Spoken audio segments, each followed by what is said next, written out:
Okay, so today we will be solving the question of today's daily problem from Leetcode, that is 1905 count islands. So let's first understand what the question is telling. You are given two m cross and binary matrices, grid 1 and grid 2, containing zeros and ones representing water and ones representing land. An island is a group of ones connected four directionally, horizontal or vertical. Any cells outside of the grid are considered water cells. An island in grid 2 is considered a sub island if there is an island in grid 1 that contains all the cells that make up this island in grid 2. And you have to return the number of islands in grid 2 that are considered as sub islands. Okay. So let's understand the question with the help of an example. So here we will take an example. Okay, so this is grid 2 and this is grid 1, right? Now the thing is that the question is telling us that an island is a group of ones that are connected horizontally or vertically. So here this whole is an island, right? Now, this whole island should be a sub island of an island in grid 1. Okay, so what I'm telling is that this whole island should be a sub island in an island of grid 1. So, this is the an island of grid 1 that contains this sub island of grid 2, right? Similarly, this is whole island because it is not connected to anyone in horizontally or vertically. So this is an island, and that is a sub island of this big island of grid 1. Similarly, this is also a island. This is not the part of because this island is not there is no island in grid 1 containing this sub island. Here, this whole three, if you see this whole three, obviously this is a part of in grid 1, but whole island of grid 2 is not a sub island of grid 1. It means any island of grid 1 don't have this as a sub island, so we have not counted this as our count, right? Now let's again understand this with the second example. So here also we are having this whole island. We will see that how we will be finding the island. This is whole is island, right? Now this whole island should be an sub island of an island in grid 1. So first of all, this whole should be means in grid 1 the this all positions should have one, right? But that's not the case. Here we can see that okay, here is not one, here is not one. If that would be one, we would have chosen this as our answer, increased outcomes, right? This is an independent island which we can see is a part of this whole big sub island, right? This whole big sub island are having our this part, this and this one. Okay, so that's why the answer is 2. This is not our answer as. So in this the 2 has 3 islands, out of which 2 are present in grid 1. Okay, now let's understand what our approach will be. So if you think so, this is the question of like finding the number of islands in a grid. Okay, in in that. So that can be done via two algorithms which we know is BFS and DFS, right? So you can use any of the two. They have same time complexity and everything. It's upon you that what you use. Also, BFS uses queue. It uses recursion stack space. It's almost same thing. It's up to you.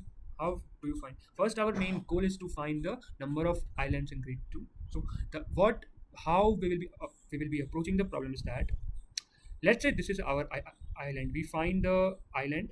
This is our whole island. Okay, via BFS or DFS, right? Now our algorithm says that all the position or all the cells of an island, this island, if all are one in grid 1, then we can say we would increase our count. So here as you can see is that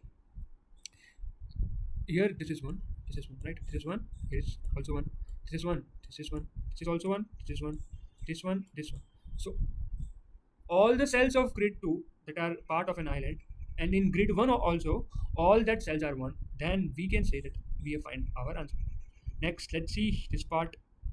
We find the island by DFS and or DFS, and we see is yeah grid one has one. If the grid one has one, then we increase our count. We find this island in via our algorithm, and we see okay there is no there is zero here, so we do not take in account. Okay, we find this big island in grid 2, and then we see oh this is one, here is one, is this one, no this is not one, so there we stop, and this is already not there here, so we don't take this island in our answer, so we take this island, we take this island, and this big island is our answer, and we return 3. So this is how we have thought in our algorithm. For now means we will be doing this problem using DFS function, or we will be finding the we will be traversing through matrix using DFS function. You can do with PFS also. They are more or than similar. Okay, so let's do it with DFS. So we will traverse 2D matrix, and we will whenever we will encounter one, we will start finding its DFS. Okay, so we reach here. Okay, now we see any adjacent cells horizontally or vertically. If they are one, yes. If they are one, then we call the DFS function here. Then we go there, we find the one. Okay, we go there, we go there. Again, we do DFS and DFS. Now, one thing is that you store all this I comma j pairs in a vector. One approach is that you store a vector of like pair. I am writing a pi here. Okay, p, and you store all the values of 1 here, and then you again loop into this and check that in grid 1 are all 1. If yes, then count increase count. Or the second thing is that whenever you are traversing here, let's say this cell, you check it na ki, okay, is this one okay, good, now you go next, is this one okay, is this one okay, is this one okay, is this one okay, is this one okay, and then after final you increase the count. We will see how we are implementing that. Again, you call the DFS function here because all the cells were 0 during traversing, and we will ensure that during traversing we make all these things 0. Okay, so again our DFS function doesn't call this it they are not traversing again, right? Then we will call DFS function making 0 and checking is this one, no not one. Then we will traverse this one and we will check okay, is this one okay, one, and is the last part okay, last part, then increase with 1. Okay, then we will traverse this is 0 0, then we will see okay is this 1 or not, we will make 0, and we will check that okay is this 1 or not, it is not 1, so we will not increase in it our answer, and we will make all the portion 0. Next we see here, we traverse here, and we see is this one, yes it is one, and we say okay this is our island that we wanted, we make it 0, and we increase our answer by 1. Okay, uh, so now let's get to the code at how we will be implementing it in our answer. Okay. So here let's take the size of grid 1 and grid 2, g2 dot size, okay, and then is equal to g2 dot size. Okay, so we are just storing its columns and rows size. Okay, so you should just change it for just making it simpler. Okay, now I would be traversing through the grid 2 matrix. Okay, so let's say here is like that, we would traverse through grid 2. Okay, and then we would call our DFS function. Okay, so DFS function will be I comma j, right? Now the thing is that let's make our DFS function. What? Now let's implement the DFS function. So we have to first initialize our answer also. That our answer is like total number of valid islands. Okay, sub islands, and we will be returning our answer. Now one thing. Okay, so let's first create. Let's have a void data. Ij is representing a node or a cell, and let's pass g1 g2 here. Okay, now whenever I am doing a DFS, what I did was that okay, I made as I have passed through this cell, I will make this cell from 1 to 0. Okay. So here G2 of ij will be 0. No issue. Okay. Now I have to traverse through adjacent cells also. Right?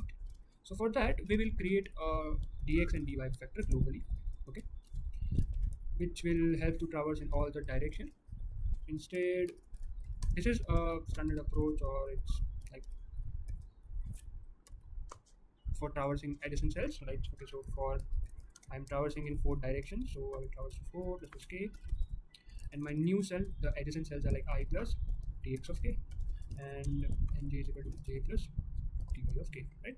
This is my adjacent cells of I comma j. So let's say k equal to 0, so I plus 0 and j plus 1, which is right cell from I comma j, and I will check if the cells are valid. Okay, so if they are less than m, and then 0 and then and j is less than m, right? Also, this should not be 1 0, should not be it should be 1, right? So we will traverse to that cell also, right? And we will call a DFS function to that cells, right? So this is our basic traversing through the islands, right?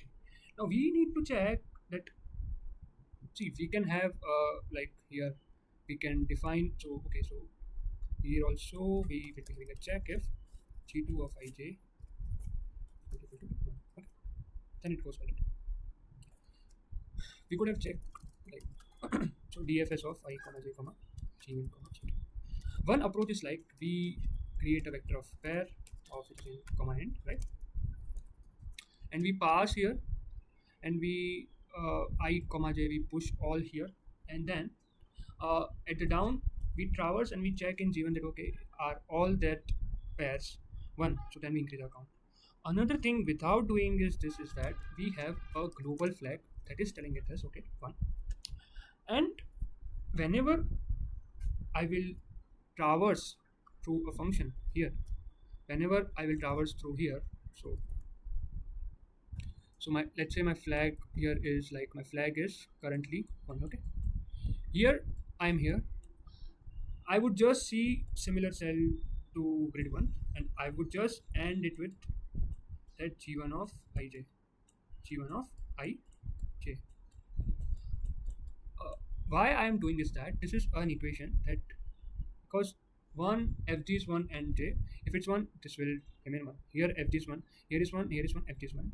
At the final, after whole traversal, if we find here, if we find that our fg is equal to 1, then we increase our answer. We need to pass fg here also, and here also fg.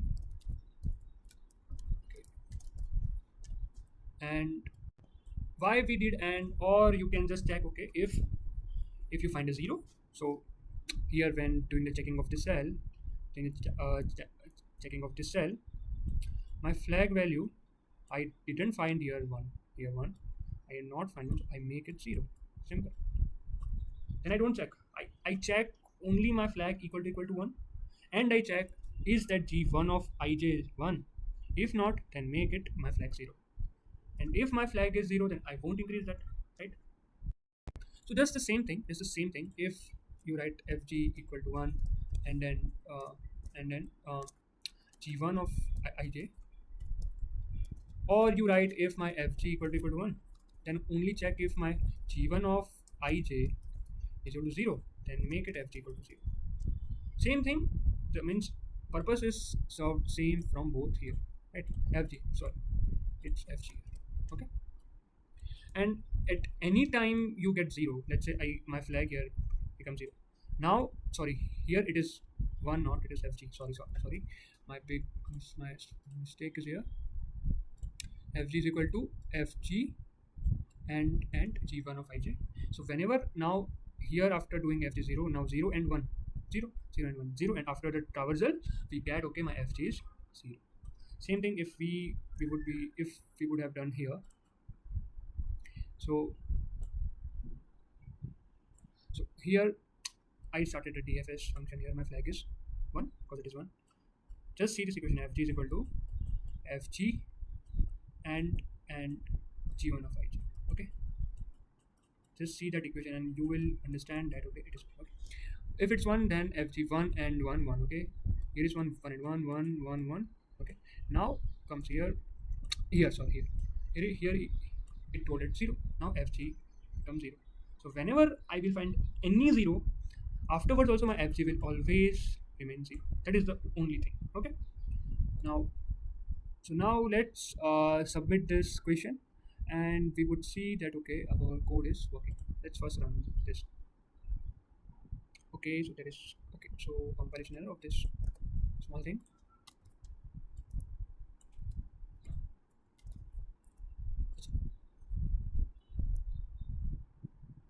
Okay, so here also we need to pass fg